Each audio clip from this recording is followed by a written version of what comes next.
பூரணமணம் குல பூரணமணமரு அருணாச்சலா அருணாச்சல சிவ அருணாச்சல சிவ அருணாச்சல சிவ அருணாச்சலா. ஞானம் அடைஞ்சு 21 நிமிடத்திற்கு பிறகு உடலை விட்டிருக்காரு. இறைவனோடு ஒன்றான ஒரு ஜீவன் அப்படின்றதுனால சாதாரண மனிதர்களுக்கு நடத்துற மாதிரி கிரியைகள் இல்லாமல் ஞானிகளுக்கு செய்யக்கூடிய தகன முறைப்படிதான் நடத்துறோம். நாம சாஸ்திரங்கள் சொல்லுது, ஒருத்தர் ஞானியானாலே அவருடைய 21 தலைமுறைக்கும் முன் 7 பின் 7 தலைமுறைக்கும் விடுதலை முக்தி அப்படின்னு நிம்மதியா இனிமையான மரணம் இருக்குன்னு சுவாமி அவருக்கு ஆசீர்வாதம் பண்ணியிருந்தேன். அதே மாதிரி எந்த வலியும் இல்லாமல் அனாசாய மரணம்னு நம்ம சாஸ்திரங்கள்ல சொல்ற மாதிரி ஒரு எளிமையான இனிமையான மரணத்தை அடைஞ்சிருக்காரு. இருந்த வரைக்கும் நம்மளோட ரொம்ப ஆனந்தமா இருந்தாரு. அதே மாதிரி போகும் பொழுதும் அவருக்கு நாம இனிமையான ஒரு பிரியாவிடை கொடுக்க வேண்டியது நம்முடைய பொறுப்பு. இப்ப நம்ம செய்யறது இந்த பிரியாவிடை கொடுக்கிற நிகழ்ச்சி தான்.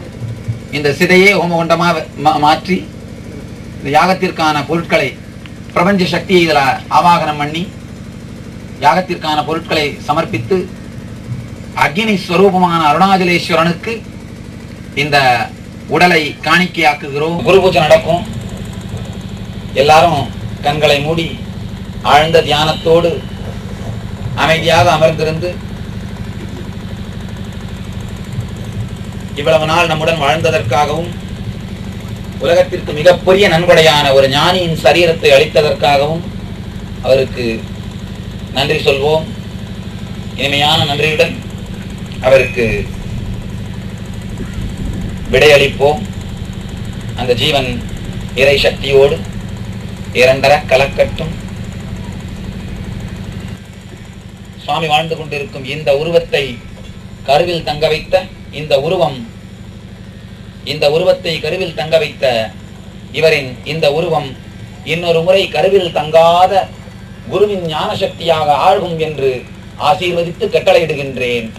இறை சக்தி மயத்தோடு இந்த ஞான சக்தி ஒன்றாகி இந்த உடலில் வாழ்ந்த சக்தி பிரபஞ்ச பேருள்யாம் அருணாச்சல சக்தியோடு ஒன்றாகட்டும்.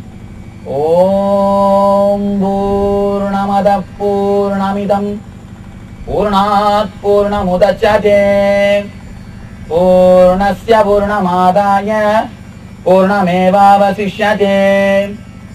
ஓம் சாந்தி சாந்தி சாந்தி. ஹரி ஓம் தத்சத். சர்வம் பிரம்மார்ப்பணம் பவது ஸ்வாஹா. இந்த உடலை நான் எடுப்பதற்கு காரணமாயிருந்த இந்த அருணாச்சலமும் இப்பொழுது ஒரு அருணாச்சலமாக மாறியது, ஒரு சக்தியாக மாறிவிட்டது. மகனுக்கே சீடனா மாறணும்னா ஒரு மிகப்பெரிய பணிவு வேணும். எந்த புத்தனுக்கும், இந்த பூமியில் அவதரித்த எந்த புத்தனுக்கும்